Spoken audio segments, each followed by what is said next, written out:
So, All right, big fella. do we want to talk about it? Yeah, we want to talk about it. The elephant in the room? The elephant in the room, yeah. Awful moody sexy in here. Awful moody sexy, and we're directly ripping off Howard Stern with the sunglasses. Are we? I mean, don't you think? I mean, he can pull off glasses this cool. Yeah, that is true. Yes. But when you've been doing it for as long as he has, you kind of got to keep that look. Nobody's going to like change. Nobody likes change. Somebody said that there's, I think in an interview I saw, there's 2 studios. So when he's like interviewing bands and stuff, Yeah. he's actually like so many miles away. Is it miles away? I just assume it was like a completely different section of the same building. No, I think like Oh. he records one in one building and then that's in another place, Really? Yeah. So, and they just pipe him in TV to Yeah, I talk think to him so. or whatever? which is Interesting. weird. I could see that. Yeah, and then the girl producer too, I don't know her name, Yeah. is also the same, I think. Not in the room with him. Not in the room with yeah, him. Hmm. just crazy. That is interesting. We should start doing that. No. That sounds awful. You don't think so? No. Okay. So What generation's Howard Stern from? that would be 80s, right? Well, I mean, he would have been an adult in the late 70s, I think, is when he started doing radio. Yeah. I mean, I can He's look like it up. probably an early baby boomer, right? I don't know. I have keyboards now. Oh, now it works. So we are talking about generations today. Right? Today, yeah, I like to talk about generations just because I think when you talk about things going on or the media when they're talking about things going on, or even whenever you're casually talking to somebody that you know, generations kind of just get thrown out pretty loose. People, I think, use generational kind of categorization of people pretty regularly, but I don't think they spend a whole heck of a lot of time like actually understanding what it is. No. And one thing I notice about people that's pretty common is most people, for some reason, don't like to admit they're part of the generation they're a part of.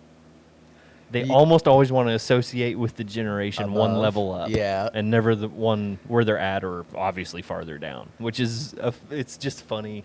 It's funny people stuff that I like to. Everybody wants to be older than they are. And wiser, yeah. and part of something that is different. And like, I love looking at this stuff because I know we were just kind of trying to look it up, but I don't know like what actual honest to God hard evidence fact about kind of like generational behavior is actually true, because it's a very hard thing to me to balance the difference between kind of where you are behavioral generation wise and kind of age at the same time. Yeah. And not to mention, like, if you think about this as we go through this, we only have, so it's kind of an ongoing, I guess, fact, evidence, finding, what do I want to say, like research thing, because, I mean, until the generation's gone, you don't know, truthfully, from start to finish, how their actual behavior traits are Yeah. throughout the entirety of the generation. So from the time they're born till the time they're dead, basically, True. almost all of them. So right now the baby boomers are all still alive. Then there's still the GI generation folks are still alive. I don't know, and I want to do this in order, so I didn't mean to jump out on you. I don't know if the GI. 1901 to 1924 born. There'd be The some of very those left, few. wouldn't you say? So that's probably the few that might be left. And very, then very few. what It would was be the- 100 years old. Yeah, what was the next one down? Next, silent silent. generation. Yeah, Yeah, so there's for plenty sure of them there's still silent alive, people. right? That's a lot of our grandparents. Yeah. Things like that. But Mostly baby boomers. boomers, though. yeah. But yeah, obviously. And they're not, I mean, they're still a ways off from being, for lack of a better term, extinct. But so like we only know a handful of generations, and like what you're looking at here is what I've kind of looked through too. Like, it only goes as far back as what you see. I don't know how much stock was put into generations and kind of tracking behaviors and things of that nature before that. Oh, very little. Little, yeah. Way of life was so hard. And so You know, different. even in 1893, it's pretty hard. One of Yeah. the things, like, going through this, and we'll talk about the history of each generation, but as each generation progresses, we don't grow up as fast.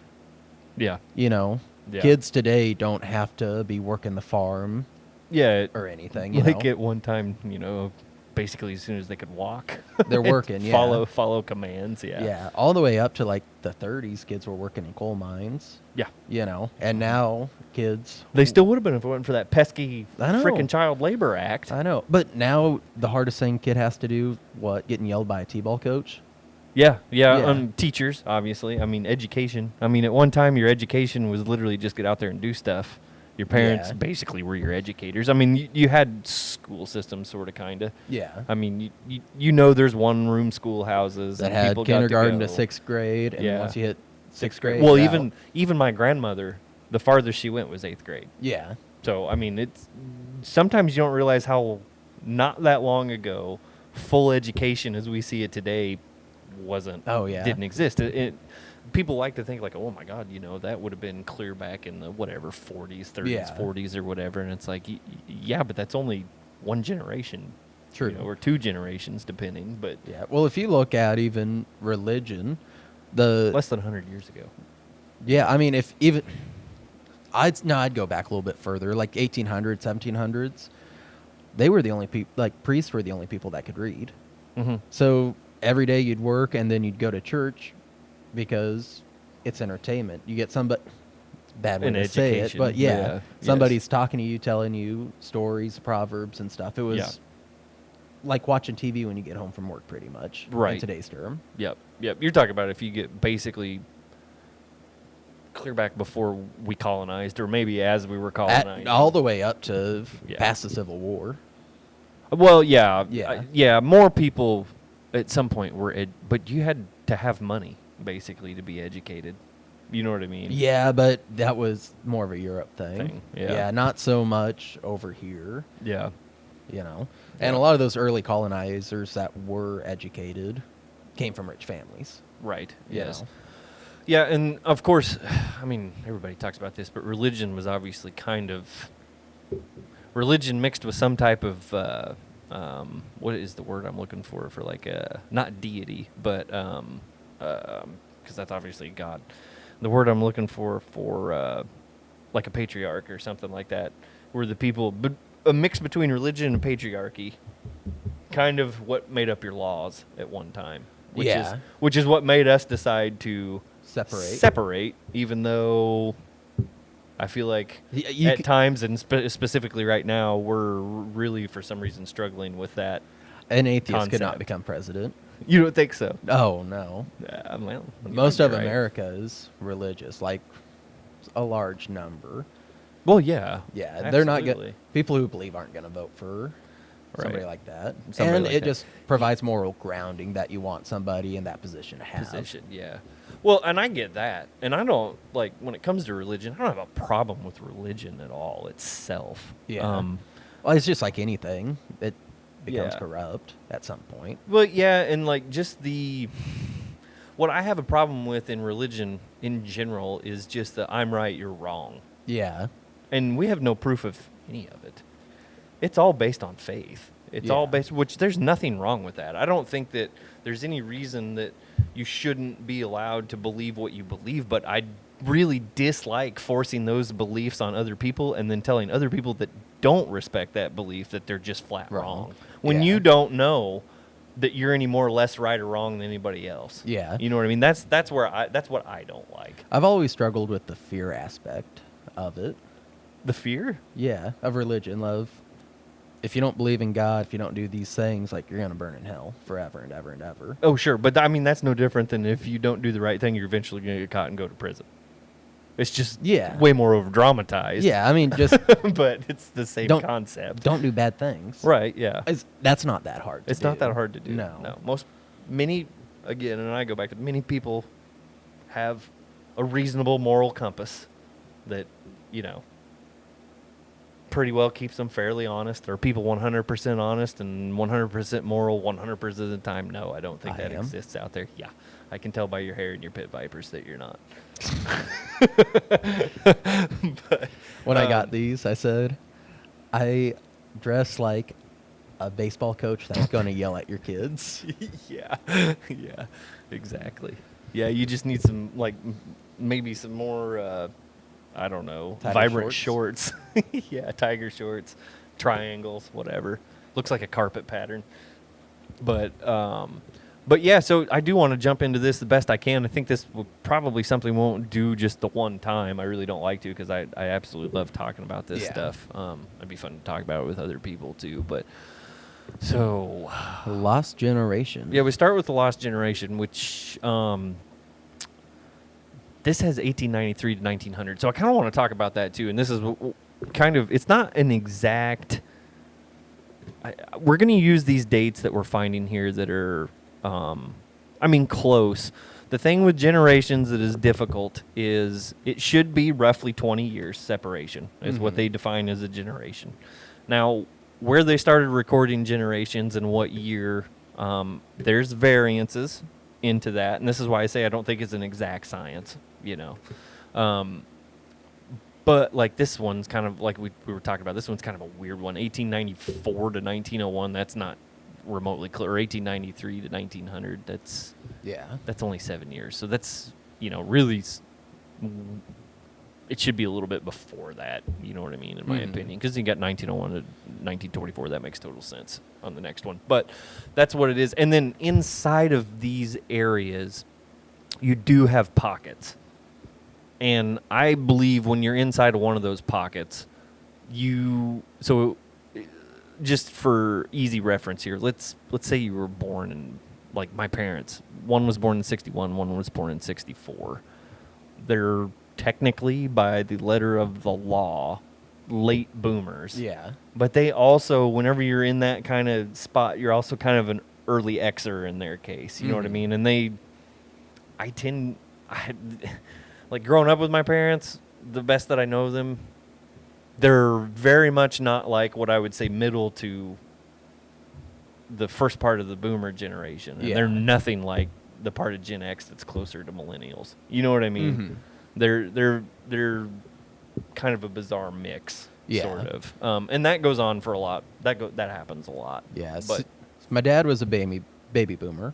Yeah. 1949. Yeah, and smack dab in it. Yeah, and I think, if I'm correct, my mom's a silent generation, who was probably 38 or 39 was when she was born. Wow, I can't believe Sid and Gary are still alive, man. Yeah. Vampire generation, where's that one at? Oh. So I guess kind of talk about the Lost Generation, Yeah. what was going on. Yep. So very late 1800s, the very first part of the 1900s is what is the date range we'd be looking at for that, right? Yeah. So not even really kids of people whose parents were in the Civil War, probably. I'm sure some, but a lot of them's probably the next generation after. yeah, Which really changes things. yes, If you think about a country divided and then, what is that? yep, About 25 years of yep, building back the country. Now we're starting to get into the more industrialization, the second industrial revolution that's around here. yeah. And these people would probably have. I mean, most of the folks born at this time would have not necessarily experienced all of post-Civil War, clearly, but they would have had people alive that they could have talked to about it, so they could have gotten some pretty decent secondhand information on it, which would be interesting to think about. Yeah. And I guess one of the things we're looking at this page, we have some stuff pulled up we're looking at to stay on track, but this isn't stuff that happened in 93 and 1900. This is stuff they had as an adult. Yes, 1893 to 1900 would have been the year that they were born. Yeah. So that's the stretch of born. So really you kind of want to back that up probably to basically like 1885-ish, technically. But things that they would have been born during those years. So the things that we're about to talk about would have been at least teenager-ish up to adult to have experienced working this. age, Yes. teenager, Yeah. or younger, yeah. Especially back then. I guess like the biggest thing for early 1900s is Henry Ford. Yes. Yeah. Yes. And his thoughts on certain people.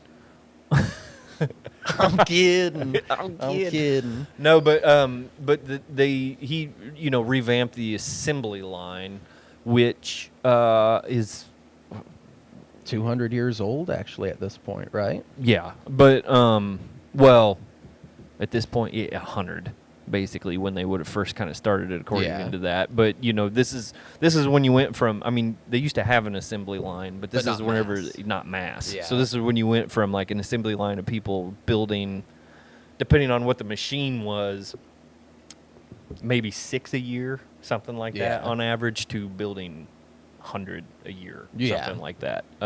Which also brings about, if I remember right, and correct me if you remember something different, but that kind of is what brought about the 9 to 5 working schedule,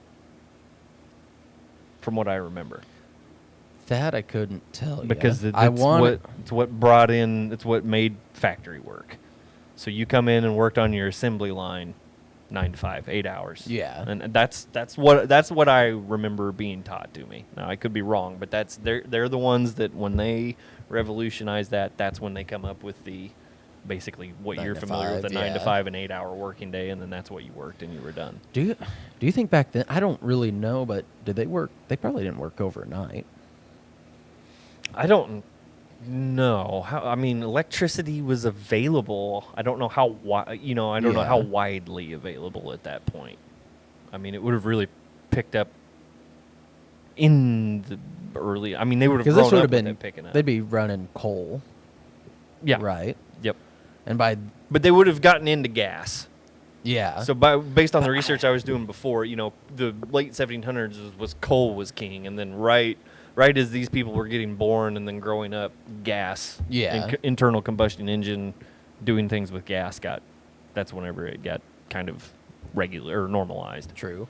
And the people growing up in this time, with things becoming more available, more steel, cars. That's when we started to get a little bit more materialistic. Sure. Yep. Yep. We have stuff to buy. Things are a lot more affordable. Like you were saying earlier, like I'm sure that you're talking about Harley Davidson. I'm sure Mhm. the first Harleys were $10. Like seriously, yeah, but back you're probably, then you're probably that's making. I mean, it'd be fun to look at wages up, and I want to. This is one of the things I would love to look at, kind of in this same thing, but not during this. But Yeah. I mean, you probably. I mean, so I can tell you that. Well, it's during the Great Depression, so I don't know what before Great Depression and after, but I know, like my grandpa told me during the Great Depression, when he was very young, like maybe 6. And again, they were putting them to work, as soon as they could. Yeah. They had to go pick up bricks, clean them, and they could turn them in for like a penny. They could make a penny per brick Yeah. that they would basically, whoever was collecting them for whatever. And the way I understand it was basically they make roads and stuff back then. And so kids would help make money by going out and picking up bricks, cleaning them, and then giving them to the people that were going to use them for laying down roads. And he Mhm. said you get a penny per brick. Work all day doing that. Yeah, but So like if you're saying like so I assume like what was an hourly rate back then? God knows, 10 cents. I mean, who knows Yeah. what it was. It'd be crazy. You can try to get that to work. average hourly Rate in of- 1901 or something. Yeah. Oh, I don't need precision on. Ah, hey. For a construction laborer, it in 17 to 1900, 60. 17 to 60. Cents an hour. So better than I would have guessed. Bricklayers, Janitor. about 50 cents. Janitor would make $720 a $20 a year. year, yeah. A woman janitor would make $540. Yeah. Patrolman 1,000. Police matron, laborer 600. Well, this is fun to look at because look at the. God, look at, I want to be a mayor back then. Well, 10,000. I was gonna say, look at the wage earners. Firefighters, they got paid damn good back then. Policemen got paid good. Yeah, back then I'm sure everything was catching on fire though. Well, I mean, look at and- Tarkio College. Everything was catching on fire. Yeah, but more like people. So you would assume. I don't even see a teacher wage. That's kind of disappointing. I don't. What do you think it is? Well, I don't know. I'm just saying, like, you can see firefighter, policeman, somebody that's doing emergency response was making very good money. That's not really true anymore. You know what I mean? Yeah. I mean, you can make a decent living. I'm not saying that it's like crap, but it's not. That's not what you make top wages for anymore. No. I'm not seeing anything about teacher. That's fine. But but you know, it was a completely different world back then. Obviously, those were important things that made the world go round. Yeah. Well, construction laborers were Right. Yeah. very, very important. Important. So, if you want to run back over that first thing, we'll just kind of try to get through here. Okay. So Lost Generation. They would have grown up during. We talked about Model T. They would have grown up during World War One. They would have been in World They War would have One. fought World Yeah. War One. Yes, absolutely. Which- Many of them. Mm-hmm. I guess when gas was a little bit or around this time when they were being born. If you think about the technological advances in chemistry, Yeah. especially for World War One, just the mustard gas and everything, Yeah. terrible. Mm-hmm. Well, and then like they would have also, let's see, they would have been born about the time what planes started being. Yeah, planes were utilized. early 1900s. Wright brothers were what, 1902 or something, maybe 4. I thought they were a little before that because in World War One they actually used Had- airplanes, yeah. right? I mean, to fight with. Wasn't their first flight in the late 1800s sometime, and then 1903. 1903? Yeah. All right. Well, It's crazy that a So- airplane like that only 10 years later, Later- less than 10. they were making full scale. You could use them to fight planes. Yeah. I also wonder, and I guess I can look this up, how many people are in the United States? Because women really didn't take over factory jobs till the 40s because we were sending tons Because of of World people. War II. Yeah. Yeah. But there's a lot of casualties, American casualties in World War One as well. Mm-hmm. I'm just curious how many. Well, I guess a lot of younger kids too. Yeah. It skews as the age of working gets higher for Right. people to work in there. Okay. In there, yeah. What? Can you So- imagine being back then? Like a 1903, you've been born, you're 15 or something. Mm-hmm. They're doing what in the air? No. Yeah. Yeah. Just wouldn't believe it. And prohibition. Prohibition. Yep. So they would have worked right through or grown up right through Prohibition.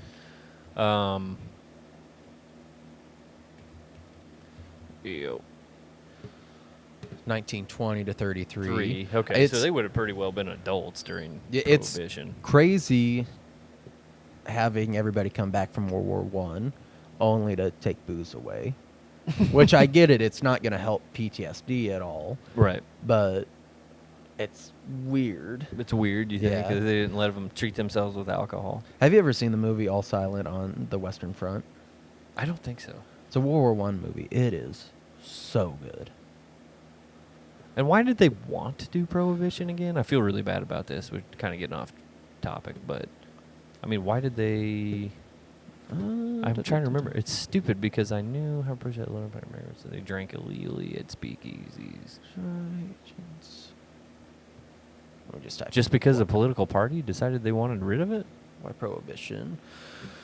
Attempted to outlaw the production of guns. Or was it Religious effort. religious effort? Yeah. That or the only other thing I could think of is if it was during the Depression. So maybe they just felt like it wasn't something they wanted to waste. A response to pre-existing social issues such as domestic violence. child abandonment. Same problems it still causes today in many cases. I don't Say know. I all think cases. it causes a fun time. Well, it can. It can also cause exactly what we're reading that the people in 1920 figured out pretty fast. Yeah. It's better than the mead Vikings were drinking. What that caused them to do. Yeah. Uh-huh. Well, they were populating the earth, but that's a little different. Yeah. I wonder 1920s it's weird during the boom, the roaring 20s, it was prohibition. Yeah. And I wonder if that kind of led to like the stocks collapsing because I'm sure there's a lot of insider trading going on at a lot of bigger speakeasies. Yeah. And just everybody going crazy. Or I wonder if when people started drinking again, things just went crazy. Everybody was drunk. Drunk, yeah. Yeah. Not participating. Yeah, probably. Could be. Great Depression started what, 29, right? Yeah. One thing I will say, everybody talks. It goes back to the '60s, Mhm. but my boy Ulysses S. Grant. Everybody talks about how much he drank and he was a drunk. Yeah. Everything was so watered down during the Civil War Yeah. that, yeah, he was drinking whiskey and bourbon all day, but Yeah, but you probably weren't drinking, 8% no, it's like beers or 1% Yeah. something. or like instead of it being 40 or 60 proof, it's like 20 proof. Yeah, it or- was less than that. Yeah. Well, just the same way as marijuana used to not be near as strong as what they're engineering Yeah, and doing what? now. I guess I know it's off topic. We can talk about it another time, but why do they want it so strong? I don't know. No idea. All right, should we? So move why do on? we use? Well, no. Now they would have. Women's right to vote would have come around during the same type during this time period as well, during their generation. Yeah. They used the term "lost generation" to refer to those who entered adulthood around the time of World War I and suffered loss or delusionment as a result of the war. The generation was lost in the sense that its inherited values were no longer relevant to the post-war world, and because of its spiritual alienation from the United States that seemed to its member to be hopelessly provincial, materialistic, and emotionally barren. So you got hit the nail on the head with materialistic Heck yeah, happening dude. here. I will say, the Civil War, a lot more guerrilla tactics, but World War I really started modern war with just the industries behind World War I, Mhm. and it grows exponentially when we hit World War II, which we Yeah. can talk about. Yep. So this is kind of interesting too, though. The works of early 20th century writers such as Gertrude Stein, and they apparently she was credited with the generation's name. Ernest Hemingway, F. Scott Fitzgerald, and T.S. Eliot captures disillusionment and overindulgence of the members of the group. So that's kind of interesting. So I remember like learning about this stuff in high school about most of these authors anyway up here, but I guess that kind of makes sense. That makes where they're because they're kind of dark, heavy feeling stuff that they Yeah. used to do. So that's why I guess that's why. Yeah. It's really interesting. So, and they would have. See, there was one that I was looking at that tells you which generation that they would have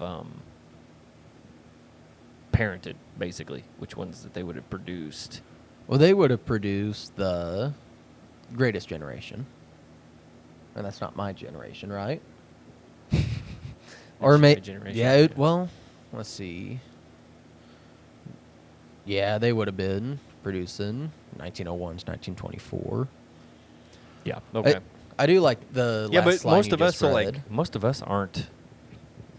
Well, I don't know. It kind of see that's where it overlaps. That's where it gets tough. Some of us have baby boomer parents, and some of us probably have Yeah. Generation X parents. So Yeah. they could have been doing. They would have basically parented what early to.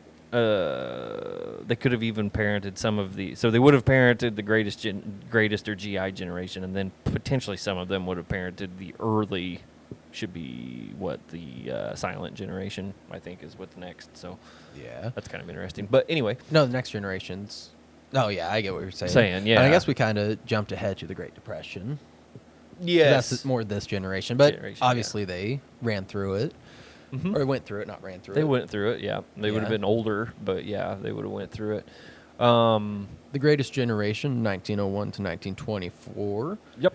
The Great Depression, which we just talked about a little Yep. bit, which sounds absolutely awful. Yep.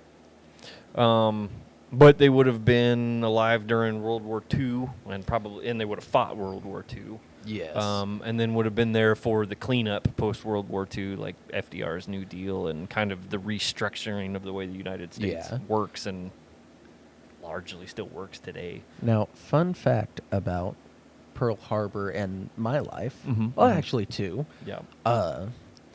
McKinley and I's anniversary is December 7th, Oh. Pearl Harbor Day. Yeah. Because I needed something that I wouldn't forget. Pearl Harbor Day. Yep. Yeah. Uh, Are you going to get married on December whatever so it can stay your anniversary or? Oh, I don't know. Hmm. Be an easy one. Maybe September 1st. Yep. Now I sometimes forget that date. Oh, what was that? Oh, It's gonna bug me. Always forget. Defining events. Yeah, but one of the cool things, and a lot of people don't really get to have this sort of relationship, and I'm very lucky to have this relationship in my life. Mm-hmm. But Wilbur Wright, who was kind of my grandpa growing up, Mm-hmm. they'd always be at the house on my birthdays, Christmases, and stuff. They're always there. But he was at Pearl Harbor the day it hit. Oh, wow. Yeah, so I got to hear all the stories, and his story is pretty crazy to actually know somebody that lived through Lived that. through it, yeah. Especially That in would be the wild. early aughts. Yeah. So not many people. Made it through, yeah. Yeah. I mean, yeah, it killed a lot of people, obviously. Yeah. But World War II, that's when we start talking about the draft, every man getting sent over, Mhm. women starting to take over the workforce. Yep, factory jobs and everything that we talked about before. Rations obviously Yeah. became a big deal. And the Power Conservation. conservation was a big deal back then. You also had children. I mean, still going to Children. work. Yeah. To help with that. And this is really where the military-industrial complex starts and really Mhm. grows. Mm-hmm. No normal person wants war, but if you're benefiting, making millions off of war, like, Yep. you always want to be in a constant state of fear. Fear. Yeah. Well, I mean, because theoretically, we may never have jump started the economy without it. Oh, no.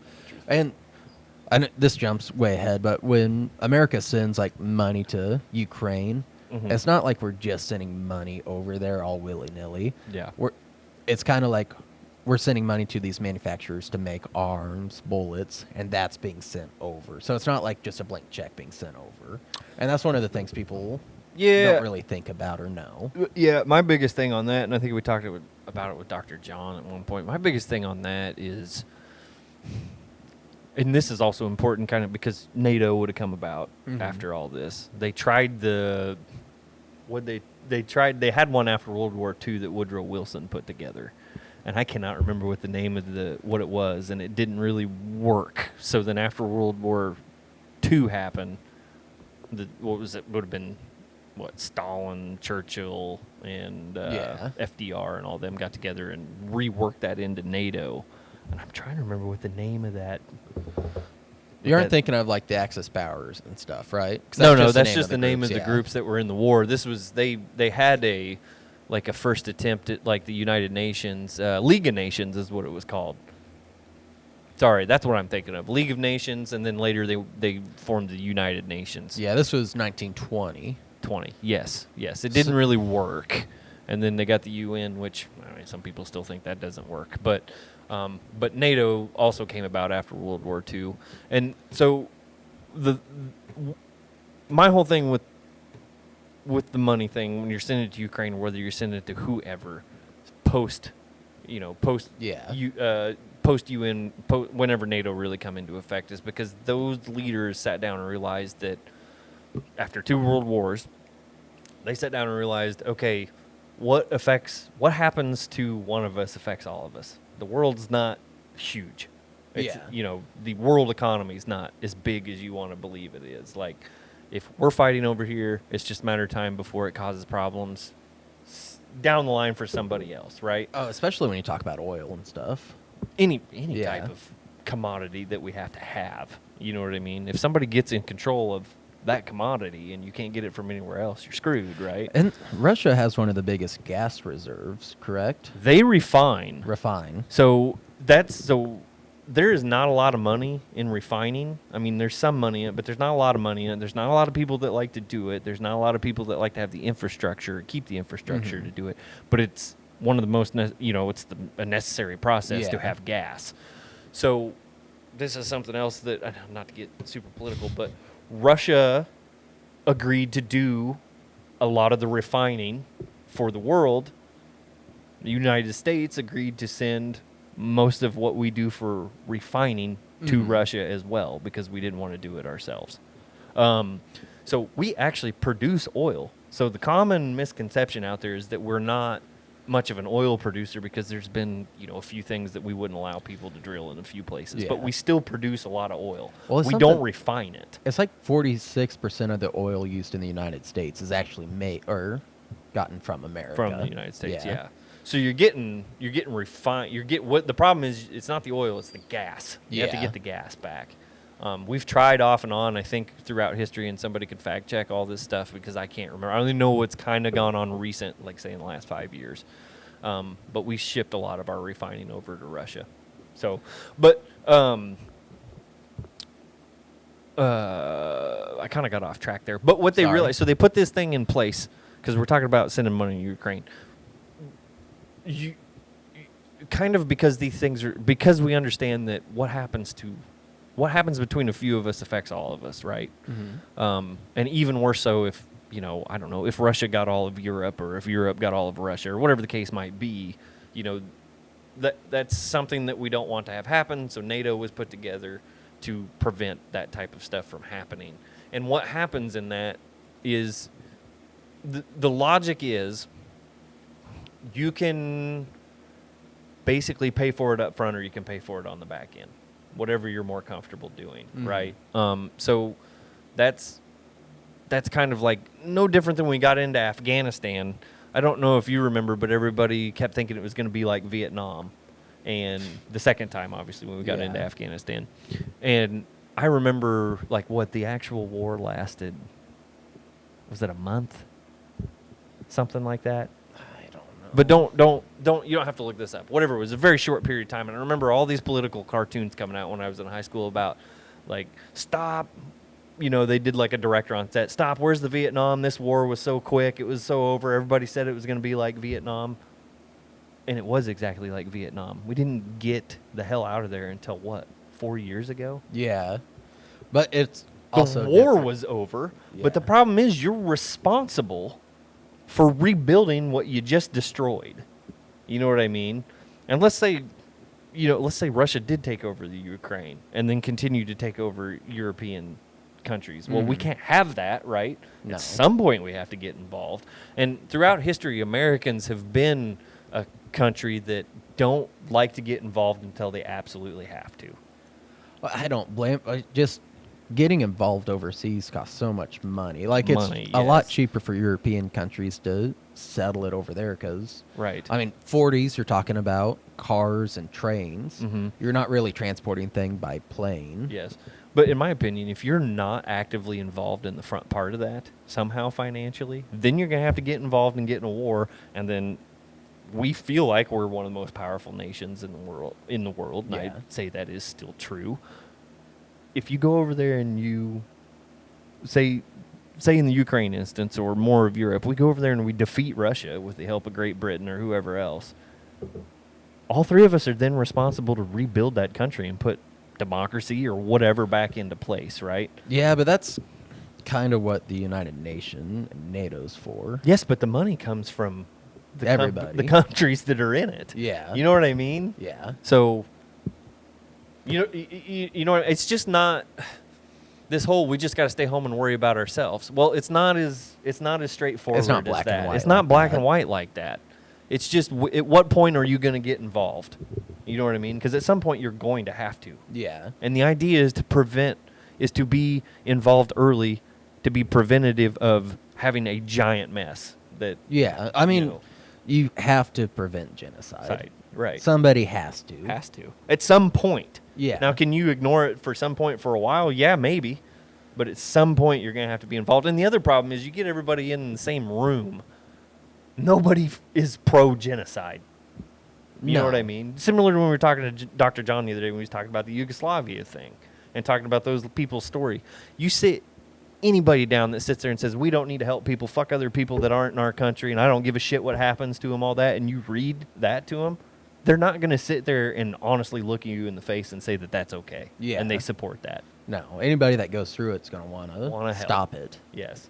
It's frustrating. Anyway, we're way off generations, but that's okay. Good conversation all the same. Still in the 30s and 40s. Yeah, so they would have been parenting, and obviously they would have fought in World War II, parenting the baby boomers, and then maybe could have even had, very, very early Gen Xers potentially. Yeah. If they're late GI generation. I don't know. Or I'm sorry, it would have been silent They would have had silent generation, and then, gosh, I'm doing so bad at this on timeline up, but they would have had silent generation largely, and then some of the early baby boomers. This would be these guys. 20. Yep, They'd have to be in like their 40s to do baby boomers. Yeah. So the silent generation would have been born 25 to 45. So they would have been the ones that would have had to go to work in the factories during World War II.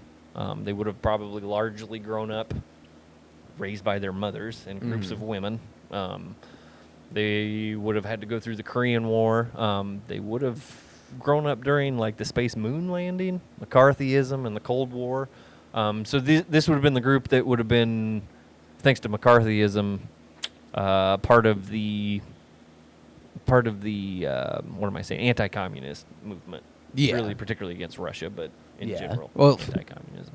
40s and up, that's propaganda really starts showing its face.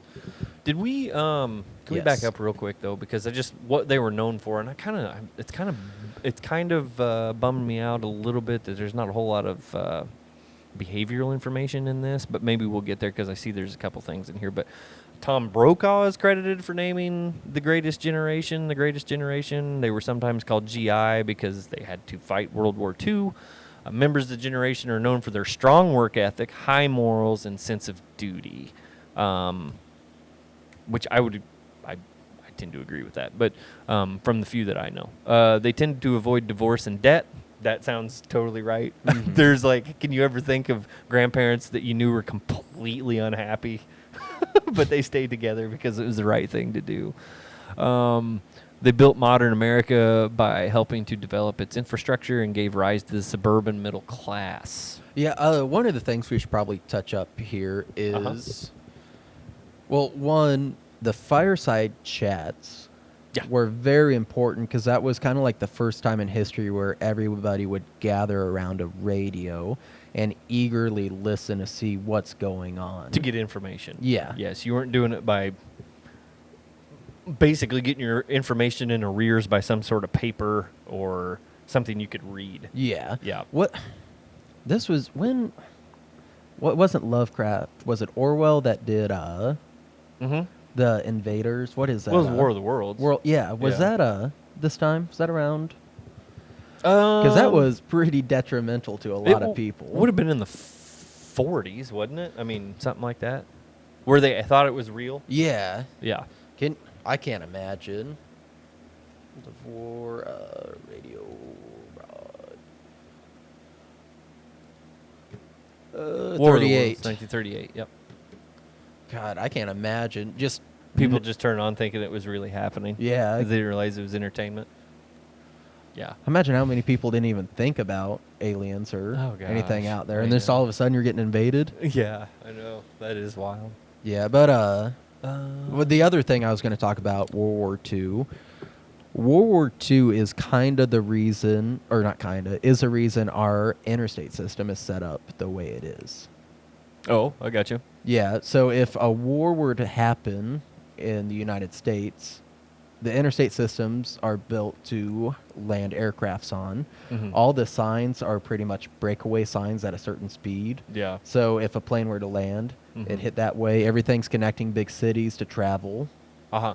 Well, that And- does make sense because, President Eisenhower was the main force that started interstates, right? Mhm. And he was a general in World War II, correct? Or was it Korean? I think it was World War II.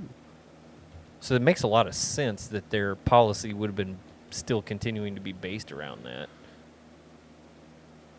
Yeah, and that's one of the things, let's see here, if you can find it.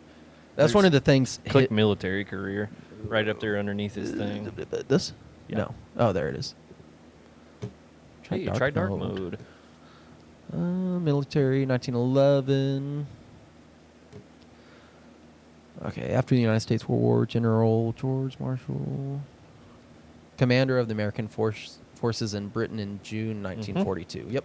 Yeah, that's what I thought. Yeah, but So- one of the things Hitler did that helped him gain power was building the infrastructure of Germany, building the roadways and different things like that, providing jobs. That's why he was supported so much, even going into the 40s when he Yeah. was methed out of his mind, cracked out, Yeah. and just doing whatever. Yeah. Interesting. Yeah. Well, I know that like people don't like people don't like this because obviously genocide was part of his policy, but some of which I mean, is that basic? I mean, realistically, communism was extremely close to kind of what Hitler wanted, right? I mean, Yeah. because the whole idea was everything belonged to the government, but you worked for the government in return. Like, I mean, Hitler was like giving people cars, he was giving people food. You know what I mean? It's just like Yeah. a different way. Like, we don't like it, right? But Yeah. it's not like you can understand why it's a system that you can understand why it's a system that works, and you can understand why it's a system that certain people are at the end of the day comfortable with. You know what I mean? Mhm. You're not doing a lot of decision making. In most cases, you're getting what you need to live. I mean, I'm not going to say that it's perfect all the time, Yeah. but the idea is that they are, in return, Yeah. getting what they need to survive. But people are Um, getting too much power. Too much power. Well, and then you have real problems like, oh shit, they're cutting our heads off today. You know what I Yeah. mean? But that obviously comes part of too much power. But there's some policy things in there that aren't as off the wall as people would want you to believe. I Yeah. don't think. I would say if I was in control, I'd be okay with having a communism Yeah, I'll bet state. you would. Yeah. I know. Yeah. You and the oligarchs. All right. So But okay, I had like one more little part in there. Built the suburban model class, and then the majority of them were religious. That makes a lot of sense. And there was a significant increase in the level of education during this time. So they would have been. So as we talked about at the beginning of this thing, talking about education getting more common. Sounds like this would have been the point where you were talking about how we kind of decided, okay, children need to like grow up and be properly educated, and Yeah. then get into the workforce, to get into that 9-to-5 workforce, and start, kind of start being kids, but being managed. I guess a good question that I'm going to ask is Education for general public, which, I mean, this makes sense, though, because I'm sure some of that come around after World War II, right? I mean, when did colleges become normal in the United States? Between 1945 and 75. Yep. College attendance in the United States gradually became more common after Yep. World War II.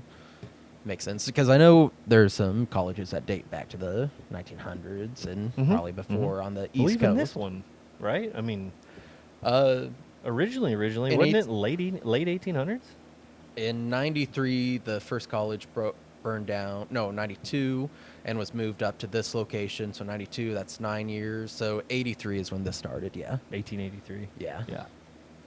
Yeah, but it wasn't as popular till 45. Well, it blew, like, for instance, this one. Oh, the GI Bill. Bill, yes. Yeah. But this one blew up in what, the 60s? Mid 60s? Something like that? Isn't that when Yeah. it got for Yeah, the 50s and science 60s. building and all that stuff? Yeah. 'Cause yeah. Well, this building was built. Thompson Learning Hall, the Kernut Center, is Gotcha. 60s. Gotcha. So it was a science. Yeah. 1944, the GI Bill helped increase enrollment with 88,000 veterans accepted into the program. And it makes sense because all these guys coming home from the war, their jobs are already gone. Right. Their workforce isn't going back to, I don't want to say women going to the kitchen, but Right. women aren't returning home Yeah. and doing their, at the time, their duties there. They're staying in the Yeah. workforce, so it makes sense. Yes. So this is when you started. So they're educating men, but this would have been what sparked the two-income or normalized the two-income household. Yeah, the middle class. And isn't this when kind of like kid homes start coming about? Kid homes have been around a really long time. You don't realize it. So Sears was doing that even in like my Oh, house that I yeah. grew up in is technically a kid home. Yeah. It came in like 4 pieces and they assembled it. Now, there's a big difference between kid homes, infrastructure, and the way they were built back then till like you start getting into like prefabbed homes in the last maybe 50 years. Yeah. Because the thing is built unbelievably well, and it's built in a way, it's all wood, it's all really well engineered and fortified, and like you almost can't tell, you know what I mean? So it's pretty, and it's been interesting seeing that since Dad stripped everything down to the studs. Yeah. But What- I digress from that. But Talking about Sears, I remember my mom was telling me a story that I think it was her uncle who used to live in our house on some of our land used to order snakes from the Sears catalog. yeah, He'd get snakes to get the mice in the field and around his house and stuff. Which is, Interesting. yeah, that's crazy. they just send you a box of snakes. Yeah, I guess. I don't know. She said, she was like, I remember growing up and he just ordered snakes through a catalog. Yeah. Sears catalog.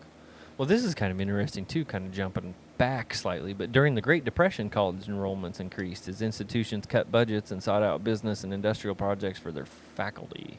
These initiatives helped lay the groundwork for external projects sponsored by private sector and the federal government. I mean, if I was in the 1930s, I would try to go to college because if you lose your home to the recession, they already had dorms. Dorms, yeah. You know, try to ride out the storm. Gotcha. Shall we move on? Well, I think that was pretty, yeah, that's fine. I think that's good.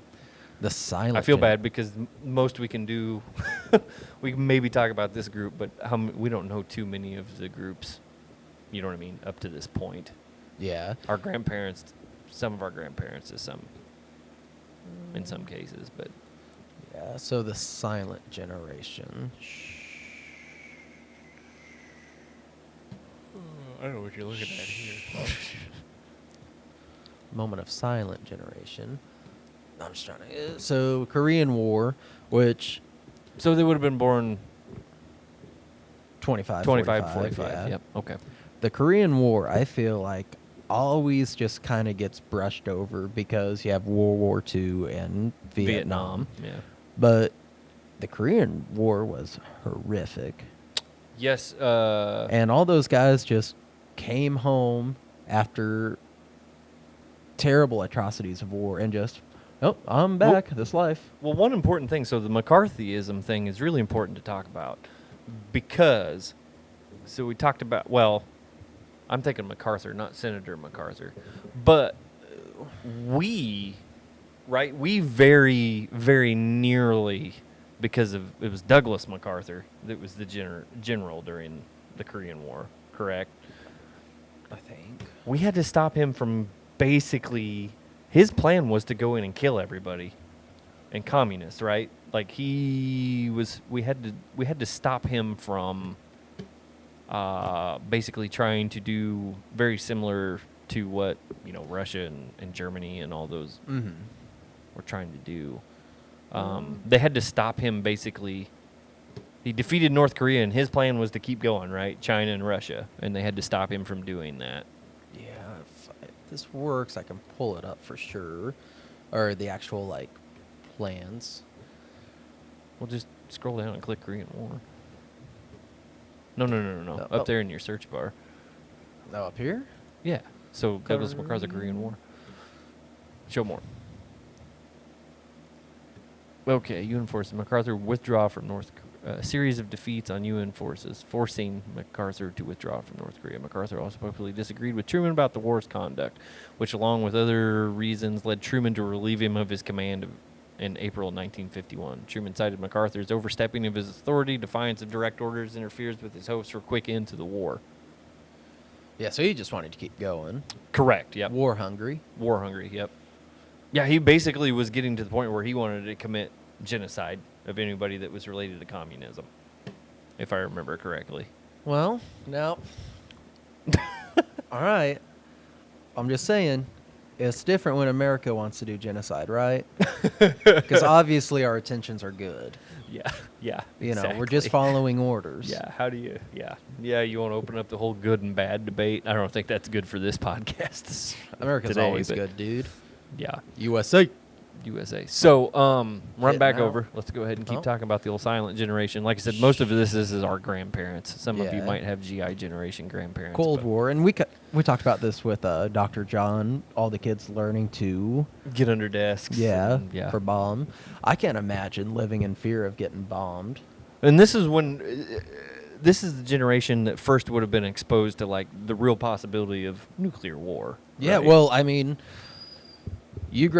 nobody expected like the mass people didn't expect a nuclear bomb to be dropped. And then like the Japanese people, they were walking around every day like, oh, nothing's going to happen. They didn't even think about that possibility. And then one day, oopsies. Well, also, so we figured out how to use the nuclear bomb and used it in World War II. But this group would have grown up whenever other people were starting to figure out, had also basically replicated it. Right? They were already almost every nation was working on their own nuclear bomb. It was a race to see who could get it done first, and we just so happened. And we won Yeah. because we stole Oppenheimer from Germany, Yeah. correct? Yeah, but I'm just saying, like, at that time, I'm saying the generation before wasn't probably wandering around super worried about it because we hadn't successfully done it. Yeah, but by the after time you drop the bombs, Yes, and but- then everybody else has it, then you're going to Right. be like, holy heck. crap, yeah, which is, again, their generation would have been the first one with that as a Yeah. threat over them.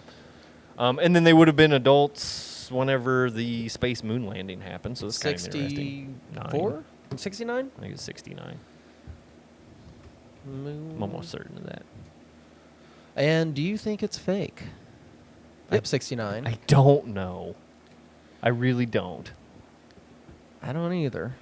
I'd like to think it is. There's things about it that, to me, technology-wise,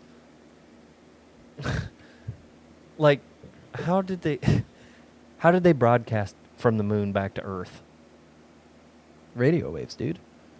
I know, but like we didn't even, you know what I mean? Like, TV was pretty in its infancy at that point, and we were Yeah. able to broadcast it from the moon back to Earth. You know what I mean? Yeah. I don't know. I mean, it's possible. So I had a conversation about this with Tyler, which would be fun to bring him back on and talk about this. But Stanley Kubrick. Yeah, do you don't know about this? I've heard. But so there's just a few things about the moon landing to me that makes it seem like, or at least it seems like we maybe didn't have the true technology to do all these things. But then it's also possible that we had the technology and weren't giving it to people, which I also agree goes on. So that's why I'm in the middle. I just don't know. I don't know Yeah. what to think. You know what I mean? I almost guarantee the government has technology that's 10 years advance of Advanced, what yeah. consumers will ever have. I know, I could see that. But it seemed like a lot of people were asking a lot of questions about that back then. I don't know. We'd have to talk to somebody that, you know what I mean? I guess, though, but if you, I suppose you don't put a lot of stock into, you're like, well, we have 6 channels on the television. Like, Yeah. it should work. And then they go to the moon, they're like, it's working. I suppose you probably just take it for granted at that point. I don't know. The education isn't there for the masses like it is today. Yeah. You know, so I don't think I think everybody's like, wow, we're getting that. And everybody's so caught up in the excitement of beating Russia to the moon. Yeah. That is, at the time, is just like patriotism, you know, Mhm, blindsided yeah. by patriotism. I agree with that. Yeah. Yeah. Tell me somebody who doesn't like that Lee Greenwood song, you know? Which one? And I proudly stand up Next to you. Hell yeah, dude. My That- pants just got tight. I know it's your favorite. Holy I know moly. because you love 9/11, and that thing just went rampant after 9/11. Oh, man. You couldn't fucking turn anything on without hearing Lee Greenwood after that stuff went on. Which I mean, I'm not upset at the logic. I'm just kind of, I guess, being facetious, looking back in time about how often that fucking thing got played. I don't want another 9/11 or a big American tragedy like that. But holy moly, will Tyler get huge? The old Toby Keith method. Yeah. Oh, God, that's the move. Yeah. He'd ride it so good. Yeah. So run back to this generation real Yeah. quick. I just want to look at a couple things here. Okay. So, McCarthyism, Cold War. yeah, we talked about that. So they're the big. They were worried about nuclear bombs. They were big Puerto Rico. communist haters, thanks to McCarthyism, which was the senator that put in place all the stuff we're talking about. Yeah. 52, the first hydrogen bomb is detonated by the U.S. Yeah. Puerto Rico becomes U.S. Commonwealth. Commonwealth. Yeah. Yeah, well, thanks for that, guys. Now we lost our best friend. When they would have witnessed Eisenhower, and then that would have led to interstates and all that stuff. We talked briefly about that, but he was the one that was his group was kind of the policy folks behind interstates. Yeah, 54, Brown versus the Board of Education of Topeka, Kansas. Oh, yeah. Declares that racial segregation in schools is unconstitutional. Yeah. It's 54. Big step for rights, but also did not really change the average Racism? American mindset. Yeah. No, you're correct. Yes. Second inauguration. I mean, so these folks went through a lot of changes, I guess, Yeah. socially at this point. We got Alaska and Hawaii in 1959, which Isn't is it crazy. ridiculous to think that's all the longer ago those two became states. Yeah, 70 years. You really ever think about it? It's like that wasn't very damn long ago. There's plenty of people that remember it not being a state. Yeah, you know what I mean. Both Puerto of them. Rico was a part of America before. Before, yeah. So was Guam, for that matter. Yeah. Um, Where are we at on John years? Glenn, yeah. Huh? You're going. Yeah, I mean, you're a little ahead because they would have grown up during this, right? But Yeah. Martin Luther King, I Have a Dream, and all that would have went on. Kennedy, for this Cuban president. Missile Crisis was 62. Yeah, baby boomers would have been. Some baby boomers would have been kids, obviously. Do you know what's crazy about the Cuban Missile Crisis and What's the embargo on that? As before Kennedy was like, no more trade, he ordered a shit ton of Cuban cigars because he loved their cigars. Yeah, who wouldn't? Yeah, but it's kind of like insider trading. It's not Yeah, cool. yeah, it's not cool. It's not cool unless It's I'm like a part of it. It's like being able to tweet out and affect the stock market. Sure. I always thought that was cool. John Glenn orbits in '62. I mean, we're working our way up to. Vietnam. Well, we're working our way up to the moon landing. We're not quite there yet. Oh, but yeah. Oh, the early 60s, that would be Chuck Berry, right? Yes. Rock and roll. Yeah. Breaking racial barriers, which is huge. I don't know if you know the importance of like his first like TV broadcast or not. They had a Chuck Berry. Yeah. Yeah. They had a velvet rope splitting the audience, and that movie did with like his leg out going to one side of the stage to the other, kind of like Angus Young of AC/DC. That move kind of broke the segregation of the crowd because he went one way and everybody started going that way, and it just kind of started to mix. Okay. Yeah. I've most definitely seen the iconic picture of him kind of in that playing the guitar with that his way. leg out. Yeah. Yep. Absolutely. So that's actually very important, Yeah. historical wise. just caused the crowd to mix because everybody was basically and that dancing. was like the first time that had ever happened. Gotcha. Which is big, but downside of Chuck Berry, he liked to watch women go to the bathroom. And seriously, his house got seized for hundreds of VHSs of hidden camera stuff that he had. When he was older, obviously, I guess. I don't know, it was like the Well, think about 70s it. or He- 80s. It's not that much older. Well, yeah, I suppose you're right. Yeah, that's true. I wonder when VHS come around. Now, I do like this one. Here's another one that you don't realize. The 14th Amendment and Miranda rights. People didn't get Miranda rights until 1966. That is not very long ago. No. Most of our parents were well born before you were read your rights when you got arrested. Like, people could arrest you for anything without you knowing about it until 1966. Yeah, Isn't that crazy? but also it's just kind of like a lot of laws are at the discretion of the police officer for arrest, right? Because laws just keep coming and coming and coming, and they don't stop coming. Yeah. This is also interesting. We didn't have procedures for filling vacancies in presidency and vice presidency until 1967. Weird. Oh, that would be This the- group, too, and the group slightly ahead of them. I do like this. So Richard Nixon. So this group would have been the ones. So many of this group and some of the folks from the generation before, the GI generation, they would have been the people that voted for Richard Nixon, and took them a very long time. My dad likes to talk about this. Like, my grandpa was a Richard Nixon supporter, and He said through pretty much the entire trial and all that stuff, he didn't believe it was true. But whenever the trial come out and he finally resigned, or they concluded the trial and he resigned and all those types of things, he said he finally admitted he was wrong. The guy was a crook. You know what I mean? A lot of I am people not a really liked crook. him. Yeah, a lot of people really, really liked him and didn't want to admit. But Dad said back then, once the law basically proved everything, many people admitted that they were wrong about him, basically. Yeah, back then people were like that. They were okay with being wrong. Yeah, I know. They didn't have to like justify their everyday Their lives. To, yes, like, which will be fun when we get to Gen Xers and millennials. But, so moon let's- landing 69. Yeah, I think we're good. So run back over to the, over here to our timeline without screwing anything up. But described as grave and fatalistic. The silent generation is known not for wanting to go against government or the system, so they're very much conformists. They had higher employment rates than either the greatest generation or the baby boomers. Interesting. But men's and women's roles were traditional, with women generally staying at home, so they got kind of back on that train a little bit.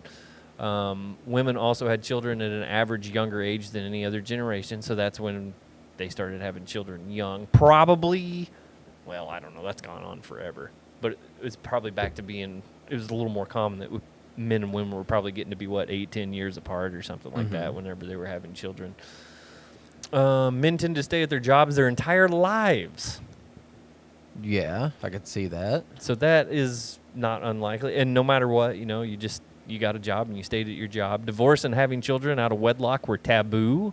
Yes, my dad was actually given up as a baby to a family member. Gotcha. And this would have been 48 when she got pregnant. And she moved to like a woman's home for women that were young women that were having babies out of wedlock. And then so it was okay for your dad to go to a family member because they were married and were a typical family to be raised by. And Gretchen and Dean, from my understanding, were having problems conceiving. Gotcha. And I guess there is another sibling maybe that were coming from Seattle or somewhere out west, and Gretchen got to Dad first. Gotcha. Yeah, so he was kind of a hot commodity. Interesting. Yeah. So this generation was characterized by both wealth and conformity. That makes sense. So that's so as we talk down through our generations, now that we're getting closer to home, so this is where the baby boomers and the Gen Xers, your more radical baby boomers and Gen Xers, and more conservative, I would say. This is where this is derived from. Yeah. This is from their parents and or grandparents. Yeah, and this, talking about generation, this is my President parents' Biden generation. is the first member of the silent generation. This is my parents' generation, so I am a lot more comfortable talking about it from a perspective of somebody in that generation. Yeah. Yeah. Vietnam War, huge. Dad was drafted. Yeah. The protests were huge. I believe he was a part of some protests. Hold on. So we're moving to baby boomers. I don't we're know still if back? Well, that's fine if you're ready to move on. No, I it's was just. Oh, I'm so stupid. God, sorry. You're going to confuse people. So baby boomers. This is your parents' generation. Most of our parents' generation. Not everybody, but you might have some Gen X parents, potentially, early Gen X parents. But you and I both have, according to the years, 46 to 64 baby boom parents. Yes. So sorry. So we are on baby boomers? Yeah. I felt God, like you made me look like an idiot. No, you just I'm not Tim. jumped into their defining events without saying that we were moving to that generation. All right, we are You're moving so on rusty. to. It's been a minute since we podcast. Yeah. Baby boomers, 1946 to 64. So if you're a millennial like us, these are probably your parents, Yeah, probably. or possibly if you're an older millennial, they're probably your grandparents. Yeah. Talked about Nixon and the resignation, Woodstock, Summer of Love, JFK, Martin Luther King happened, I Robert should say Kennedy. younger millennial, but yeah. What? Oh, nothing. I got that wrong. Yeah, It's- TV becomes mainstream. The Beatles on the Ed Sullivan Show happened in '64. That was huge. Started the British invasion. If you like music history, yeah. What do you want to talk about on this bad boy? Baby boomers. So they're the generation that is currently. Actually, I kind of we'll just scoot down a little bit. I kind of want to read what they're known for real quick before I jump into this. Like that. The baby boomers get their name from dramatic increase in the birth rate following World War II. They're the only generation officially named by the U.S. Census Bureau. I know, that's wow. interesting. In contrast to the silent generation, the boomers were willing questioners of authority. Now, I want to put a pin in that, so it's kind of interesting. Yeah. The time period when the baby boomers came of age was one of great social and cultural change, which is what we were just talking about. There's a lot of social things happen whenever they were kids, pretty much, and their parents, cultural change in America. Besides the civil rights movement, there was the controversial Vietnam War. So, okay, and then the sexual revolution and the culture of rock and roll. Premarital sex and divorce become much more common. Even though many stayed at home, women started working outside the home more than ever. As time went on, many boomers who grew into successful adults took a more positive view of traditional institutions and authority. So we had kind of talked about that. Baby boomers and even Yeah. Gen Xers get that from the silent generation. But so this is the baby boomers literally were at the beginning through, and even if you're a late boomer, you still probably remember some of all these major things that we were talking about, which I think feeds our disposition a little bit, millennials and Gen Z disposition to some degree. Well, I think this is really kind of the era where people started significantly taking sides of left or right. Yeah, that could be true. I Yeah. think that's a trickle down effect Fact, that yeah. from the boomers that we have that's still pretty even more so prevalent in today's world. Yeah, I mean, and they're very. My eggs are all in this basket, and I want what I want, and I don't like. I don't like the other side, or I'm going to question the other side Yeah. because I don't. Yeah, so I like that. Now, what I was going to kind of say about the baby boomers, at least now, as I guess I would refine them. At one time, they kind of got referred to as they were kind of both ways in the snow, or both had to walk uphill both ways. I had to walk in the snow. Yeah. We didn't have this, we didn't have that. The more that I spend time with many of them, though, and this could be one of those things that's because of age, but the more I spend time with them, they actually are a little less that and more reflective. I would refer to, and we'll get to them in a minute, but the Gen Xers are the Billy Badass generation now. Yeah. You know what I mean? Everything was so much tougher. You know what I mean? They're rough and gruff, but at the same time, they don't like to take a lot of responsibility for shit. Is that Tony's? Huh? Is that Tony's It generation? would be Tony's generation. Yeah. You're right. Yeah. So, One of the things he's not the only one. I mean, Yeah. many of them are that way. Yeah. You know what I mean? Kind of stuck but whatever. They're very resistant to change.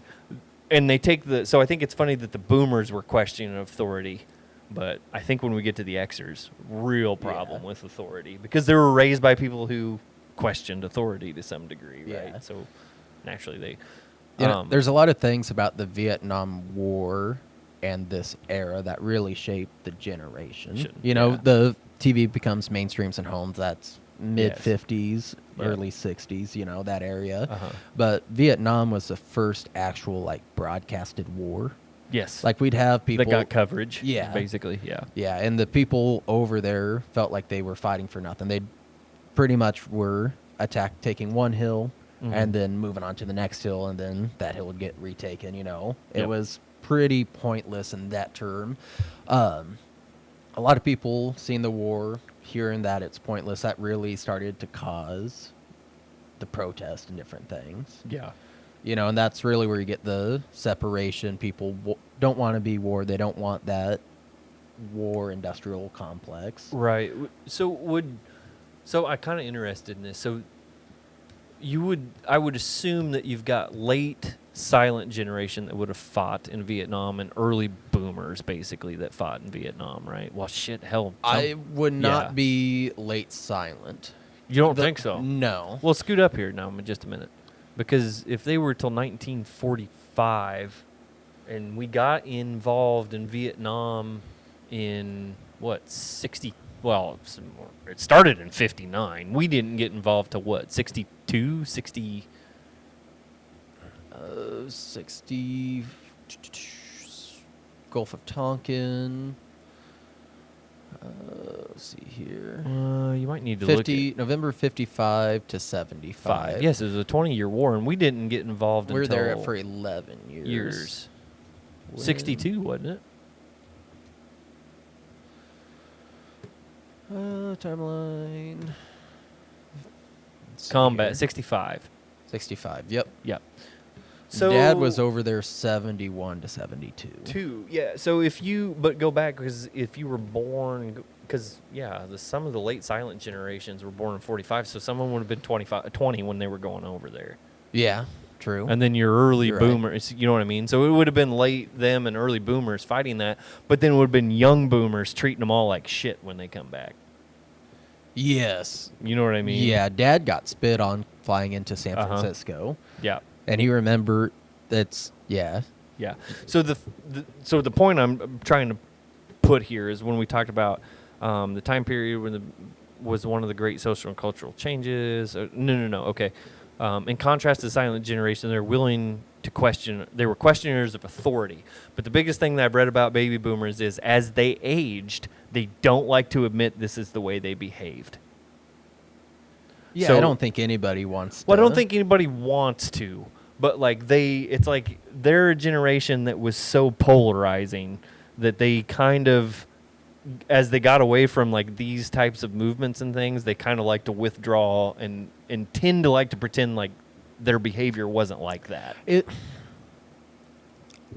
Are you saying that as everybody in general? Because if you think about every protest, there were people opposite protesting. So like the people protesting Martin Luther King. I'm not so much talking about protest. I'm talking about, and not specifically Vietnam. I'm just talking about like the things and the behaviors that they did. They don't like to admit that's the way they behaved. yeah. I'm not necessarily putting it straight on Vietnam and protesting or all that. I mean, that's part of that. Yeah. But just anything. Like they don't like to admit that they were questioners of authority when they were young.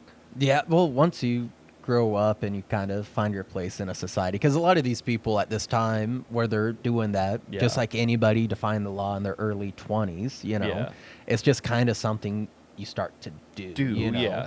And you don't want to go back and be like, yo, yeah, I was stupid for doing that. Yeah, you but know? see, it's a piece of humility that we've lost in the last several years. Yeah. It's like you talked about people that don't want to admit they're wrong. Like this is somewhere in here is where that shit started. You know what I mean? Like Yeah. this is where pretending things didn't happen to cope with it. You know what I mean? These types of things. True. Whereas like as we read up to this point, you know, everybody was just like, blah, blah, blah, do what I'm told, you know, all that type of stuff. And then like somewhere in here is where it started being, we started getting the do as I say, not as I do mentality. Yeah. And that just causes problems because people don't respond well to that. Yeah. You know what I mean? It's also a time where. And I'm, for people, if baby boomers are listening, Xers and millennials are also guilty of this. yeah. But somewhere in here is where it The happened. change comes, The change yeah. happened, yes. And I don't know, this is really the kickoff of the news, the information coming faster than yeah. getting it in a newspaper, like radio or something. You see everything firsthand. Well, and just communication in general Changes a just lot, changed a yeah. lot. You know, I mean, you had telephones and you had TV and you had, but it just really, again, you start getting close to this. What was it referred to? The third industrial age that like it started involved, like where technology really started picking Yeah. up. I mean, and it's escalated because when we get to us and Gen Z, you know, we live through like mass crazy technology, you know, blowing up. But this is kind of the start of that. This is kind of the little warm up period to what we've experienced. I think one thing notable to kind of talk about is the prevalence of drugs Yeah. during this era. People starting to experiment more with them. Yeah, drugs becoming more prevalent, creation of LSD. Yeah. You don't see much of history or American Well, actually, history. the creation in the initial. Was 50s. Yeah, from the so CIA, just yeah. slight above that. But this is whenever it started being used recreational and Recreationally, available yeah. to people. Yeah. Yeah, before, like, the 50s and before, nobody really did drugs openly. Right.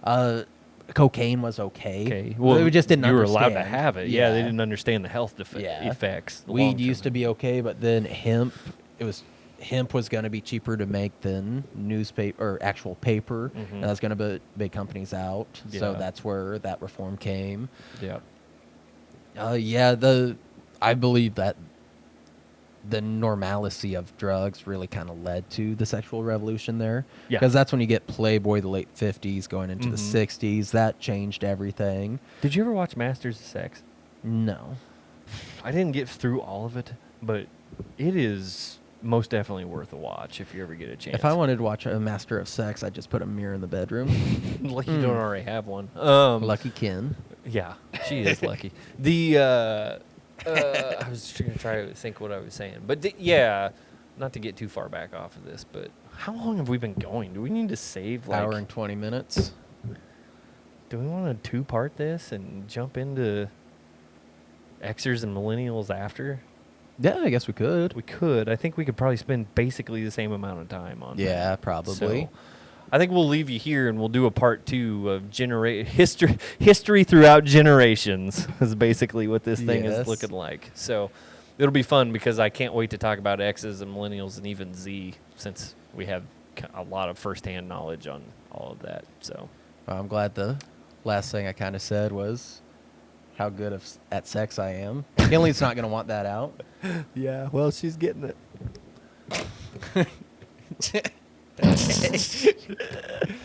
Well, thanks, guys. Stick around for part number 2 where we will work from. We'll probably just sum up Baby Boom or whatever, and we'll go Gen X on down to Gen Z and check it out if you want it. If you want it.